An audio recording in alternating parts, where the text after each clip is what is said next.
Welcome to the Truth and Dare podcast with Dr. Nandi Shareef, where we shine a light on how embracing everyday vulnerabilities helps us live fuller and more authentic lives.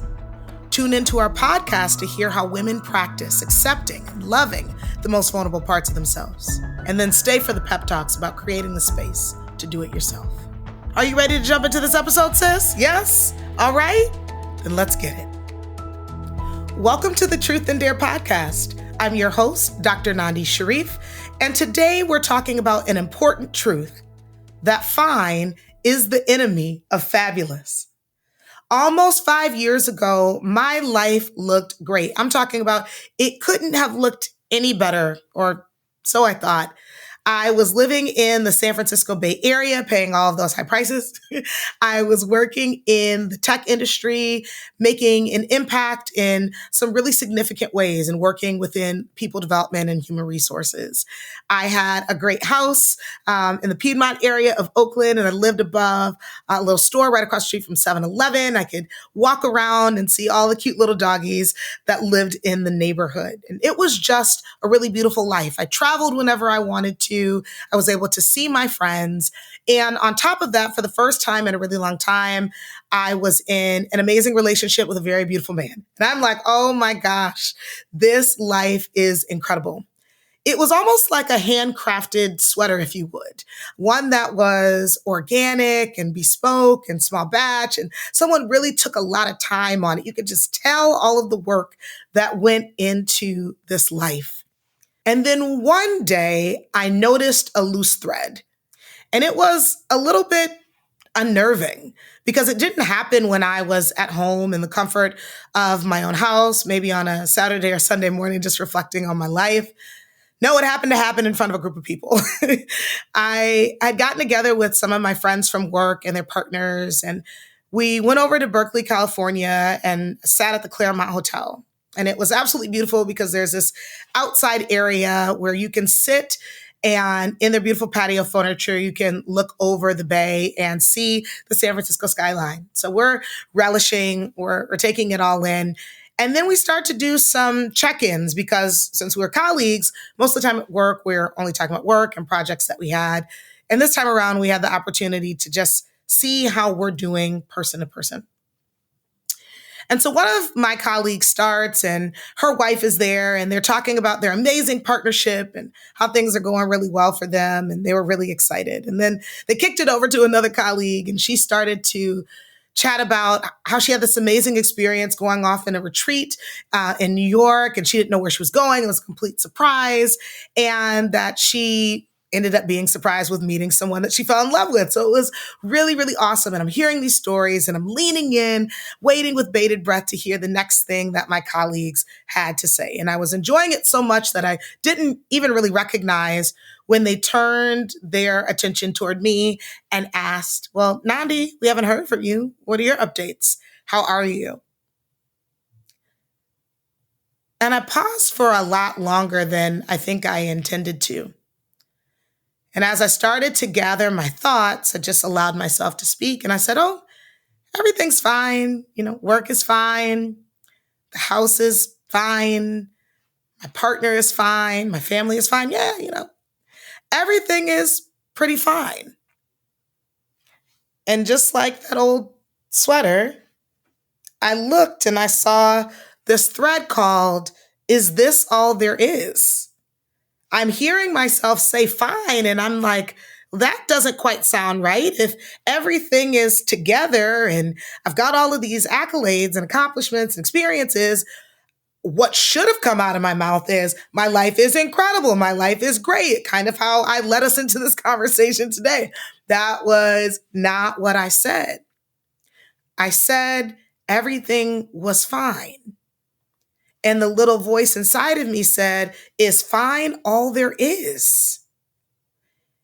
And I began to then pull on the thread of that sweater, because oftentimes when you pull, that piece is not all there is. But if you've ever done that, what you probably notice is that while that's not all there is, when you keep pulling, you unravel it. And that's exactly what happened for me and my life. As soon as I started to investigate why everything felt fine, I was able to notice that fine was a construct that I had created to cover up what was actually unfulfillment and dissatisfaction. And I was just going to keep going with it. And I know that I'm not the only person that feels like this. Sis, if you're listening right now and you're saying, I can just keep going with it, I can just keep doing it, I'm telling you, that's exactly what I tried to do. But it wasn't actually fine. So continuing to try to go for it didn't work. It started to unravel even more. And then it wasn't about what I was choosing to do. It was also then about what other people were choosing to do. And so soon after that discovery, after that conversation, after the beautiful talk with the view, my partner came to me and he said that he didn't want to be with me anymore and that he couldn't be who I needed him to be. And I was completely out of sorts. I didn't know what to do. I didn't know what to make of it because the thread started to unravel more and more. And I sank into a deep sadness that I'd only ever experienced maybe once or twice before. And it was so bad that my friends couldn't even get me out of it. They were worried about me. They were so concerned. And when I couldn't come out of the funk, when I didn't come out of the depression, when my sadness overtook me, and they were going through amazing experiences in life and they wanted me to be able to celebrate with them and I couldn't, then they rejected me. And they decided that I was being too much, that I had so much else in my life going on other than this guy, and that I needed to put on my big girl pants, suit up, and eventually get over it. And when I didn't, they decided that they didn't want to be friends with me anymore. And as I started to pull myself back together and just at least get myself to work every day so that I could manage my team, the pandemic hit. And then I was laid off. And when you talk about the unraveling, it's not just like when you snip a sweater, knowing that one of the rows or two of the rows have gone, but literally the whole damn sweater unraveled. I lost my partner, my friends, and my job. Life wasn't fine anymore. And in that experience, what I learned is that it wasn't ever fine to begin with. Because I actually really didn't want that relationship that I was in.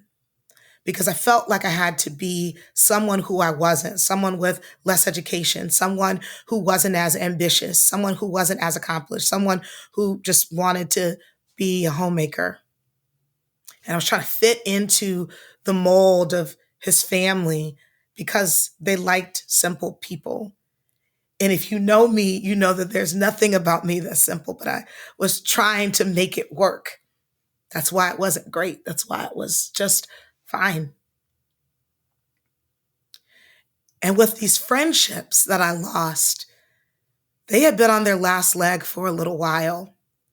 And somehow we weren't able to make it back to each other. But after 15 years of friendship, I don't think we wanted to let it go. And so we kept trying and trying and trying to no avail. And it just didn't work. See, those friendships weren't actually fine. They needed work that neither of us were willing to do. And my job was good. There was a time where I had projected a path where I would climb the corporate ladder. And I really, really loved my team. I still do. They're my friends to this day.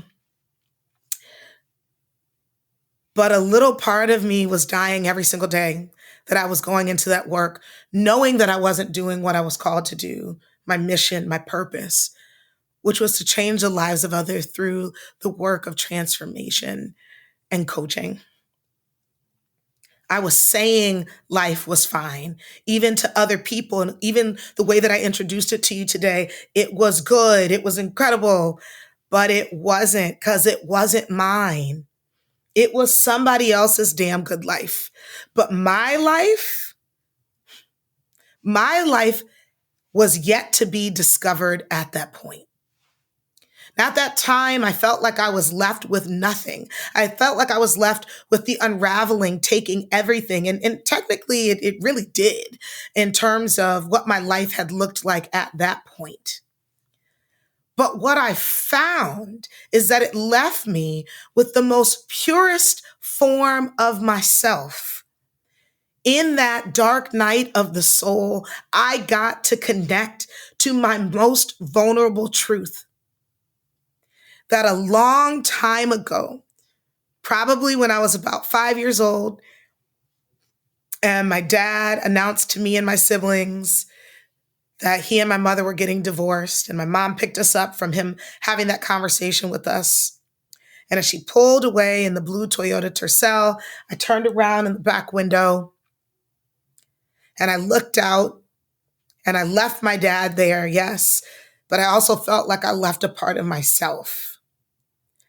And from that moment, probably up until this moment 5 years ago, I had decided to become somebody else, to do something else, to please someone other than me, so that I could not be abandoned, so that I could be wanted and loved, and so that I could avoid rejection and pain. And that life that I created that was fine was a life that was in reaction to what I had experienced when I was young. My dad leaving, the bullying that I experienced when I was a kid, the challenges that I had with dating, all of those things.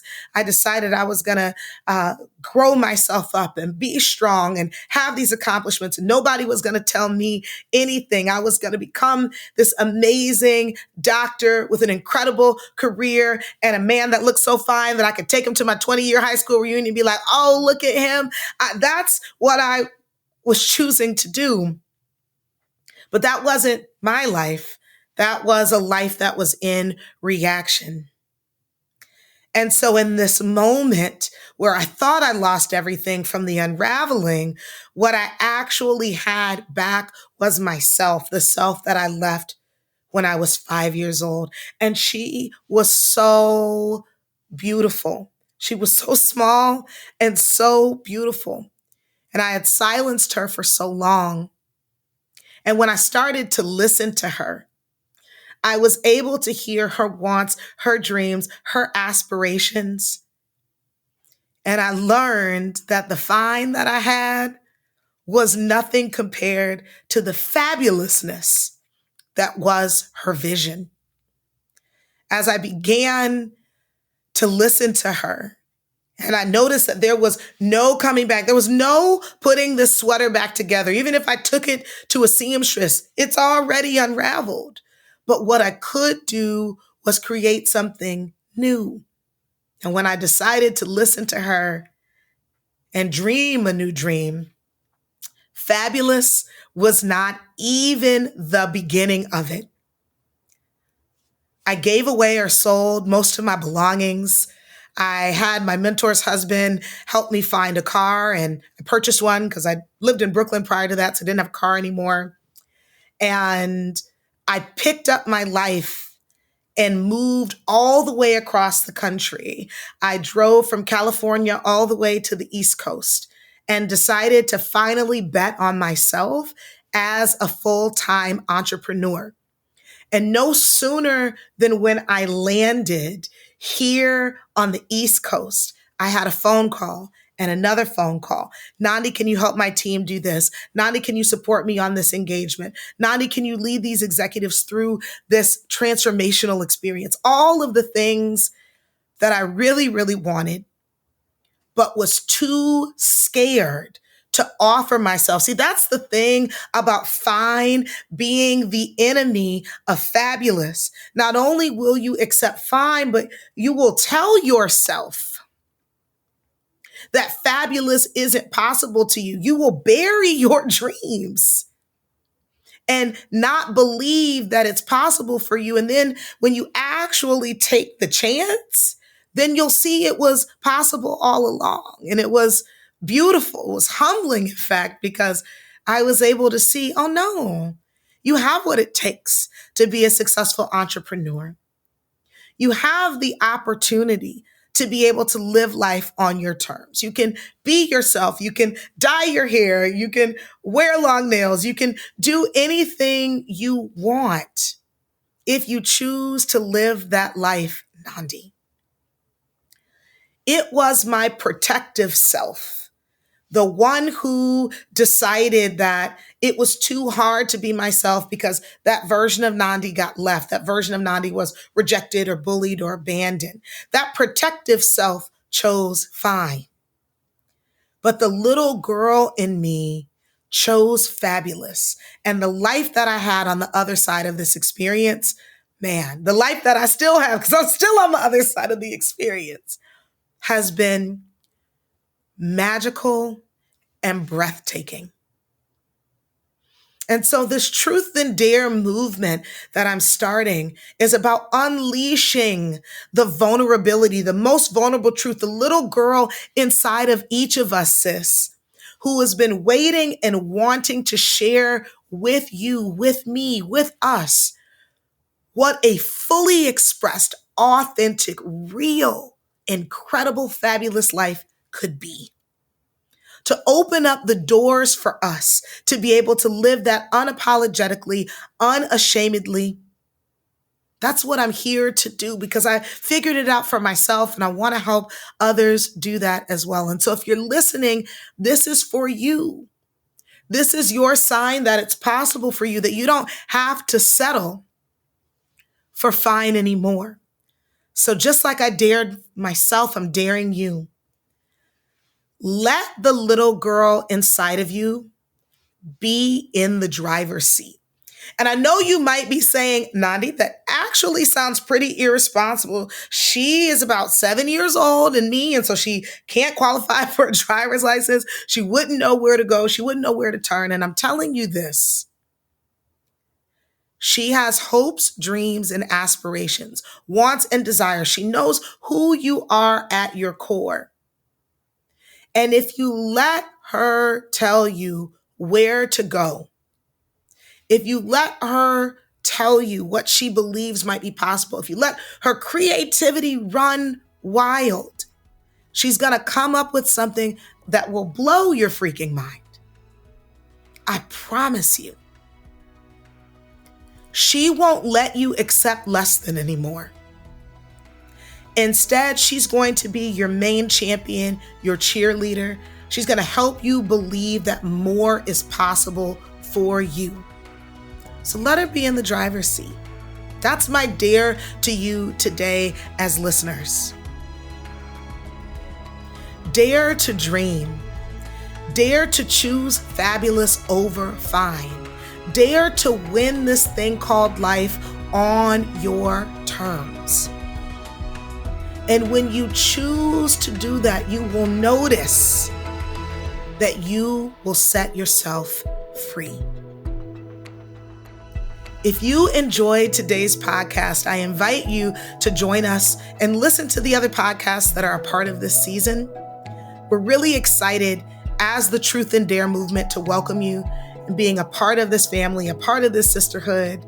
And if you're yearning for more real and authentic conversations, subscribe to the podcast.